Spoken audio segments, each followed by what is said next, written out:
नमस्कार, knockinnews.com में आपका स्वागत है। मैं हूं गिरिजेश वशिष्ठ। आज बात होगी ईवीएम की। ईवीएम की बनाने को लेकर हो रही बहुत सारी अनियमितताओं की और ईवीएम की चिप को लेकर भी कुछ बात करेंगे। कुछ नई जानकारियां आई हैं उसके बारे में बात करेंगे। किस तरह से ईवीएम बनाने वाली कंपनी पे बीजेपी के नेताओं का तगड़ा होल्ड है, इस पे भी बात करेंगे।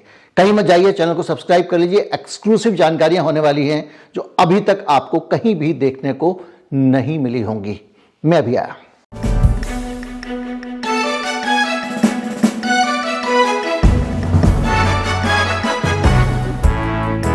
ईवीएम भारत में दो कंपनियां बनाती हैं, एक भारत इलेक्ट्रॉनिक्स लिमिटेड और electronics corporation of India limited. दो कंपनियां हैं, दोनों के ऊपर बहुत सारे अलग अलग किस्से हैं, लेकिन आज एक वीडियो के लिए एक कंपनी को लेना ही काफी होगा। बात करेंगे बीईएल यानी भारत इलेक्ट्रॉनिक्स लिमिटेड की। भारत इलेक्ट्रॉनिक्स लिमिटेड भारत सरकार की कंपनी है। इसमें कुछ एफडीआई भी है, लेकिन एक बड़ा हिस्सा, करीब 60% से ज्यादा हिस्सा भारत सरकार का इसमें है। तो यह है बीईएल। बीईएल को लेकर कुछ खुलासे हुए, कुछ चीजें सामने आई और उन चीजों के बाद से ये लगातार चर्चाओं में बनी हुई है, और वो है ईवीएम का मसला। क्योंकि ईवीएम के अंदर जो चिप लगी हुई है, जो उसके अंदर जो उसके कंट्रोलर यूनिट है, चिप क्या होती है पहले आप समझ लीजिए। जो चिप है वही आईसी है और वही माइक्रो प्रोसेसर है। हम पुराने जमाने में जिन लोगों ने अपने रेडियो ट्रांजिस्टर वगैरह देखे होंगे, तो एक बड़ी सी प्लेट होती है उसके अंदर। उस प्लेट के ऊपर कुछ मॉसफेट होते हैं, कुछ ट्रांजिस्टर्स होते हैं, कुछ कंडेंसर होते हैं, कुछ रेजिस्टेंस होते हैं। इस तरह के बहुत सारे पावर मैनेजमेंट से एक सर्किट बनता है। कभी आपने देखा होगा इतना बड़ा सर्किट होता था, उतना बड़ा सर्किट होता था। फिर एक तकनीक निकाली गई जिसके तहत उन सारे सर्किटों को, उन सारे कंपोनेंट्स को बहुत बारीक बारीक बारीक बारीक बना के और एक छोटी माइक्रो प्लेट पे लगा के और उसको सील कर दिया गया, जिसको कहा गया इंटीग्रेटेड सर्किट। और वही माइक्रो प्रोसेसर्स हैं जो उसके अंदर लगे हुए हैं, और उसी को बहुत बारीक बारीक वो होता जाता है। तो अब देखिए, पूरा जिस जमाने में बड़ा, आज अगर मोबाइल फोन को उस कंडेंसर ट्रांजिस्टर से बनाया जाए तो शायद एक मोबाइल फोन एक कमरे के बराबर बड़ा हो, बल्कि उससे भी बड़ा। तो एक चिप के अंदर पूरा सर्किट डाल दिया जाता है। तो जब कोई चीज़ इतनी बारीक होगी तो आप आंखों से तो पता नहीं लगा सकते इसके अंदर क्या क्या लगा हुआ है। तो इस काम को करने के लिए बड़ी बड़ी कंपनियां होती हैं जो सिलिकॉन चिप बनाती है। सिलिकॉन नामक पदार्थ से ये बनते हैं। बहुतायत में चीनी लोग इसको बनाते हैं और ताइवान में बनता है। तो जो electronic corporation of India limited है, इसको लेकर एक आरटीआई डाली गई और इस काम को किया कॉमनवेल्थ ह्यूमन राइट इनिशिएटिव नाम की एक संस्था है। उसके एक एसोसिएट हैं वेंकटेश नायक। नायक साहब ने 2019 में एक खोज निकाली, चीज तगड़ी वाली। और वो चीज क्या थी? वो चीज ये थी कि ईवीएम जो मशीन होती है, उस मशीन के अंदर जो चिप लगी है जिसकी हम बात कर रहे थे अभी, वो चिप एक इस प्रकार की चिप है जिस प्रकार की चिप में वोट को सीक्रेट नहीं रखा जा सकता। क्यों नहीं रखा सकता? तो उन्होंने बताया कि बीईएल कंपनी जिसका मैंने जिक्र किया, वो चिप जहां से बनवाती है, जिस कंपनी से बनवाती है, वो कंपनी है एनएक्सपी। एनएक्सपी एक बहुत बड़ी कंपनी है और ज्यादातर जो सरकारी काम होते हैं, सरकार का कंट्रोल जनता पे रखने वाले, जिसमें जनता का सारा डेटा होता है, जैसे इलेक्ट्रॉनिक नेशनल आईडी यानी इलेक्ट्रॉनिक आधार समझ लीजिए, electronic passport, government access IDs, electronic health card और इलेक्ट्रॉनिक व्हीकल कार्ड, ये सब चिप बनाने वाली कंपनी है एनएक्सपी। एनएक्सपी हिंदुस्तान में बहुत पहले से है, लेकिन ये भारत की कंपनी नहीं, ये विदेशी कंपनी है। और एनएक्सपी जैसी विदेशी कंपनी से बीईएल ने चिप बनवाया था, ऐसा इनका दावा है नायक साहब का। और नायक साहब का कहना है कि इन्होंने जब खोज पड़ताल की तो पता चला कि एनएक्सपी 3 तरह के माइक्रो प्रोसेसर बनाती है। और ये जो माइक्रो प्रोसेसर की जो मेमोरी होती है, देखिए हर, जैसे आपके यहाँ पे सीडी होती है, जैसे आप पुराने ज़माने में रिकॉर्ड प्लेयर होता था, रिकॉर्ड होता था उस पर मेमोरी होती थी, फिर कैसेट प्लेयर पे मेमोरी होती थी, इसी तरह से डेटा को रखने के लिए, जानकारी को भरकर रखने के लिए एक मेमोरी की ज़रूरत होती है। समझ लीजिए कि वो डब्बा है जिसके अंदर आप अपना सामान रखते हो, जैसे चीनी का डब्बा होता है, तो मेमोरी जो है एक डब्बा है, समझ लीजिए। अब चुनाव आयोग ने यह दावा किया था कि हम जो ईवीएम में जो लगाते हैं मेमोरी, वो एक ऐसा डब्बा है जिसके अंदर तो आप डाल सकते हो चीनी वगैरह जो कुछ डालना है, वो भी एक बार, दोबारा वो डब्बा सील हो जाता है, फिर दोबारा ना तो उसमें कुछ डाल सकते हैं ना उसके अंदर से कुछ निकाल सकते हैं। और उस डब्बे के अंदर हमने ईवीएम का सॉफ्टवेयर रखा हुआ है, तो कोई भी अब ईवीएम से छेड़छाड़ नहीं कर सकता। ओटीपी कहलाता है ये जो सिस्टम होता है, कि ओटीपी मतलब वन टाइम प्रोग्रामेबल, तो ओटीपी है और इसके अंदर, इसलिए ईवीएम में कोई छेड़छाड़ नहीं हो सकती। चुनाव आयोग का यह दावा है और इसी के आधार पर चुनाव आयोग सारी बातें कहता है। नायक साहब ने एनएक्सपी कंपनी की जांच पड़ताल की तो कुछ खुलासे सामने आए। उन्होंने बताया कि ये जो कंपनी है ये 3 तरह की मेमोरी बनाती है। एक बनाती है स्टैटिक रैंडम एक्सेस मेमोरी, यानी एक ऐसी मेमोरी है जो स्टैटिक है, उसको मतलब छोटा बड़ा नहीं किया जा सकता, स्थिर है। दूसरा फ्लैश, और तीसरी electrically erasable programmable read only memory.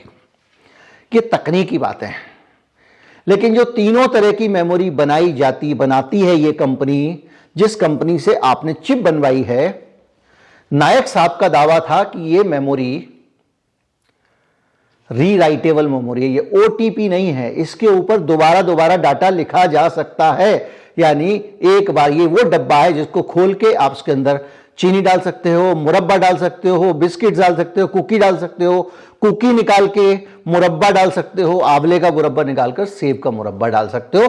कुल मिला के ये जो तीनों मेमोरी हैं, ये मेमोरी रीराइटेबल मेमोरी है, ये ओटीपी मेमोरी नहीं है, ऐसा उन्होंने दावा किया। इस जानकारी को लेकर उन्होंने धड़ाधड़ आरटीआई डाल के रिसर्च किया और आरटीआई के जरिए ये जानकारियां लेने की कोशिश की। तो बेल कंपनी ने इसको लेकर पोशीदगी बरती और उनका कहना यह है कि आरटीआई कानून के हिसाब से जो जानकारी उनको दे देनी चाहिए थी वो भी नहीं दी गई। उनसे कहा गया कि इसको लेकर जो भी जानकारियां हैं वो सारी की सारी बंद लिफाफे में कोर्ट को दी गई हैं।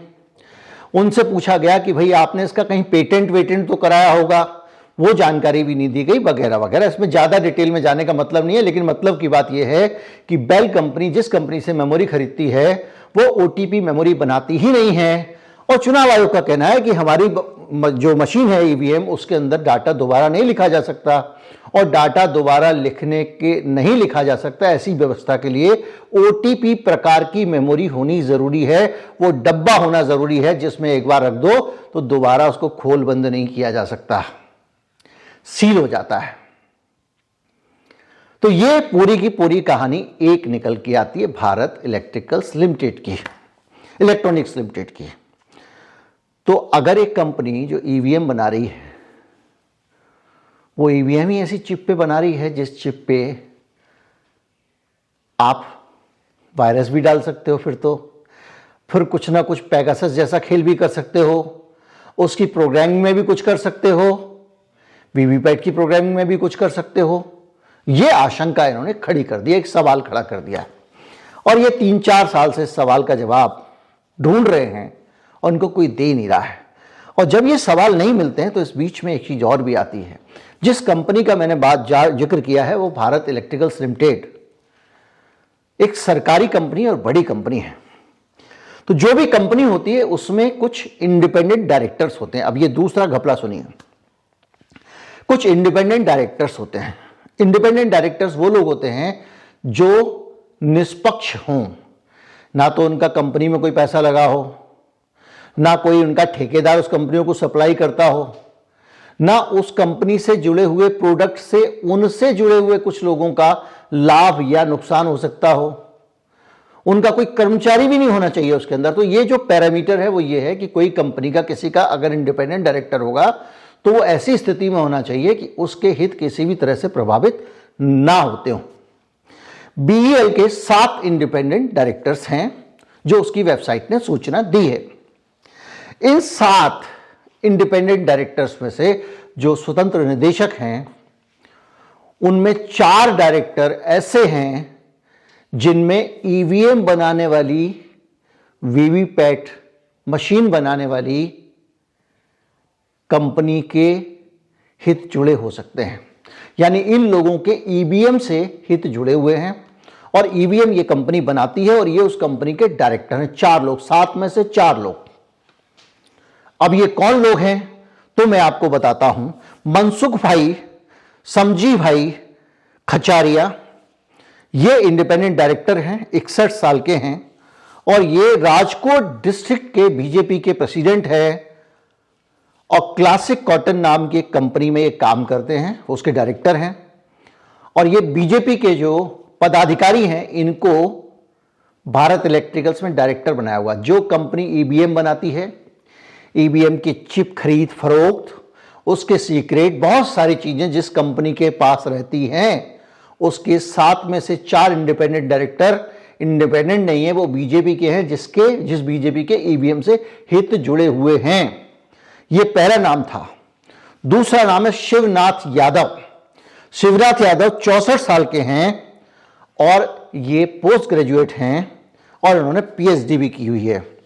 ये बनारस के रहने वाले हैं। इन्होंने वेबसाइट पे अपनी भारतीय जनता पार्टी से जुड़ी हुई पहचान को छिपा कर रखा है बीईएल की वेबसाइट पे।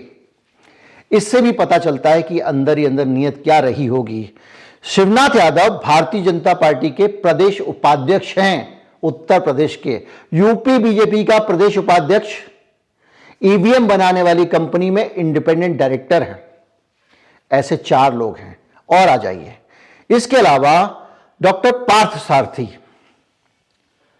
डॉक्टर पार्थ सारथी भारतीय जनता पार्टी ओबीसी मोर्चा के राष्ट्रीय सचिव हैं और ये भाई साहब भी बीईएल कंपनी में जो ईवीएम बनाती है उसमें इंडिपेंडेंट डायरेक्टर हैं। बहुमत में बीजेपी वाले हैं उसमें।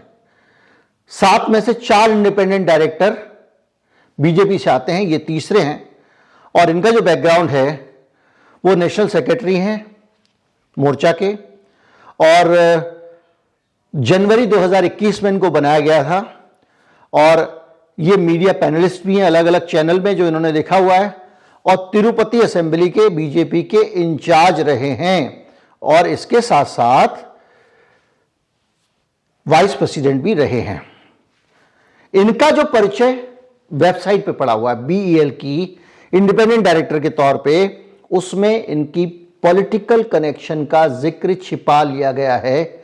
इनकी राजनीतिक पहचान छिपाई गई है। इनके बारे में लिखा गया है कि ये 51 साल के हैं, डेंटल साइंस की पोस्ट डिग्री रखते हैं, मैनेजिंग डायरेक्टर हैं Partha dental care private limited के और पार्था कॉस्मेटोलॉजी प्राइवेट लिमिटेड के। मतलब बेल की जो वेबसाइट है वहां पे इनको दिखाया गया है कि ये दांतों के डॉक्टर हैं और दांतों के एक्सपर्ट हैं। 15 साल का इनका डेंटिस्ट का एक्सपीरियंस है और ये जो भारतीय जनता पार्टी के इनके बड़े बड़े जो पद हैं उसको छिपा लिया गया है। किस कंपनी में है ये इंडिपेंडेंट डायरेक्टर? बीईएल में है। इंडिपेंडेंट डायरेक्टर होने के लिए जो न्यूनतम आवश्यकता है वो यही है कि किसी भी प्रकार से इनके हितों का टकराव उस कंपनी से ना होता हो। पार्थ सारथी साहब हैं। अब आ जाइए श्यामा सिंह। श्यामा सिंह भारतीय जनता पार्टी की पूर्व वाइस प्रेसिडेंट हैं बीजेपी बिहार की। श्यामा सिंह अपना परिचय जो बेल की इंडिपेंडेंट डायरेक्टर के तौर पे जो उनकी वेबसाइट पे पड़ा हुआ है उसमें जो देती हैं उसमें भारतीय जनता पार्टी की बात छिपा ली गई है। इसमें लिखा हुआ है 55 साल की हैं, बीए ऑनर्स की डिग्री है, political science, MA political science, LLB और मास्टर ऑफ फिलॉसफी यानी एमफिल भी किया हुआ उन्होंने और 26 साल का एडवोकेट के तौर पे इनका अनुभव है गया सिविल कोर्ट में, और इनको लॉ और पॉलिटिकल साइंस की बहुत बढ़िया नॉलेज है। प्लानिंग कमीशन की मेंबर भी रही हैं 2001 से 2005 तक। Planning committee member, planning commission नहीं, गया डिस्ट्रिक्ट बोर्ड की। इनकी वेबसाइट पे भी जानकारी नहीं है। तो आप देखिए कि 7 में से 4 आदमी भारतीय जनता पार्टी के पदाधिकारी, बाकी 3 लोगों का पार्टी से, मोदी जी से, सरकार से क्या एसोसिएशन है ये नहीं पता, लेकिन वो वहां पर जिस भी हैसियत में है उनका कोई पॉलिटिकल बैकग्राउंड बीजेपी से ऑन रिकॉर्ड ऑफिशियली नहीं है। बाकी बहुत सारे लोग होते हैं वो सरकार से संबद्ध रहते हैं, वो अलग बात है। लेकिन मेजॉरिटी इंडिपेंडेंट डायरेक्टर्स में मेजॉरिटी 7 में से 4 इंडिपेंडेंट डायरेक्टर ऐसे हैं जो ईवीएम के बनाने वाली कंपनी में ईवीएम कैसे फंक्शन करे इस पे खुशी खुशी दखल करना चाहेंगे अपनी पार्टी के हित में। यह सीधे कन्फ्लिक्ट ऑफ इंटरेस्ट है, और जो भी आदमी थोड़ा भी कंपनी लॉ जानता है वो इस बात को समझता है। अब आते हैं भारत के केंचुआ पर। केंद्रीय चुनाव आयोग को इस बात पर कभी कोई ऐतराज क्यों नहीं हुआ कि जो कंपनी ईवीएम बनाती है उस कंपनी के डायरेक्टर किसी एक पॉलिटिकल पार्टी से आते हैं, यानी वो चुनाव के अंदर जो ईवीएम की मैन्युफैक्चरिंग है या उसका जो ईवीएम बनाने की प्रक्रिया है उसमें अपने हित खोज सकते हैं, हस्तक्षेप कर सकते हैं, दखल कर सकते हैं। तो ये बीजेपी के पदाधिकारी ईवीएम बनाने वाली कंपनी में सबसे प्रमुख पद पर होने के बावजूद हस्तक्षेप क्यों नहीं करेंगे, और यह सवाल चुनाव आयोग ने क्यों नहीं उठाया है। ये वही बीईएल है जिसने जो ईवीएम बनवाई हैं एनएक्सपी कंपनी से, उस ईवीएम के अंदर कथित रूप से, जैसा कि नायक साहब का दावा है, और नायक साहब भी बड़े प्रतिष्ठित संस्था से जुड़े हुए हैं और उनका अच्छा रिकॉर्ड है, उनका दावा है कि उसके अंदर जो चिप लग रहा है वो चिप ऐसा लग रहा है जिसका प्रोग्राम बदला जा सकता है। इसके बावजूद मैं कहूंगा कि ईवीएम इसलिए नहीं बदली जानी चाहिए कि उसमें कुछ धांधली हो रही है या उसमें धांधली की संभावना है। आप सोचिए, ईवीएम का जब सवाल उठा सरकार के ऊपर में उस चुनाव आयोग से क्या उम्मीद करेंगे। तो जैसे गली गली पीले चावल बांटे गए थे, ऐसे देश भर में 4000 से ज्यादा कर्मचारी चुनाव आयोग ने उतार दिए सड़क पे ये सफाई देने में कि ईवीएम में कोई धांधली नहीं है। हर शहर में कैंप लगा लगा के लोगों को बताया जा रहा है ईवीएम पे भरोसा करो, इसमें कोई खराबी नहीं है। और वहां पे वो चुनाव आयोग देख रहा है कि ईवीएम चलाने वाले जो लोग हैं, ईवीएम के जो कारोबारी हैं, ईवीएम बनाने वाले लोग हैं, उस कंपनी में मेजॉरिटी में इंडिपेंडेंट डायरेक्टर बीजेपी के हैं। ये अपने आप में बड़ा सवाल है, और ये सवाल बताता है कि इस देश में चुनाव आयोग की चुनाव कराने की प्रक्रिया संदिग्ध तो है, और जिस चीज़ पे भरोसा ना हो, जिस चीज़ पे संदेह हो, जिस चीज़ पे वोट डालने के बाद वोटर को लगे कि यार कुछ तो गड़बड़ है, वो चीज़ लोकतंत्र में नहीं होना चाहिए, क्योंकि वो किसी को भी वोट दे देगा, कोई भी जीत जाएगा, संशय फिर भी रहेगा। और लोकतंत्र में मतदाता सर्वोच्च होता है। तो चुनाव आयोग बार बार पॉलिटिकल पार्टीज़ को बुला के डिस्कस करता है। चुनाव आयोग पॉलिटिकल पार्टीज़ के लिए काम नहीं करता, चुनाव आयोग जनता के लिए काम करता है। और चुनाव आयोग को पॉलिटिकल पार्टीज़ को जनता का प्रतिनिधि मानना बंद कर देना चाहिए, क्योंकि पॉलिटिकल पार्टी जनता की प्रतिनिधि है, ये भी चुनाव आयोग तय करता है। चुनाव आयोग के प्रोसेस तय करते हैं, लेकिन जनता सर्वोच्च है। इसलिए जनता का विश्वास बहाल करना चुनाव आयोग की पहली जिम्मेदारी है, और उसके लिए बहुत जरूरी है कि कागज से वोटिंग के रास्ते पर चला जाए। नमस्कार, जय हिंद। वीडियो शेयर जरूर कीजिएगा।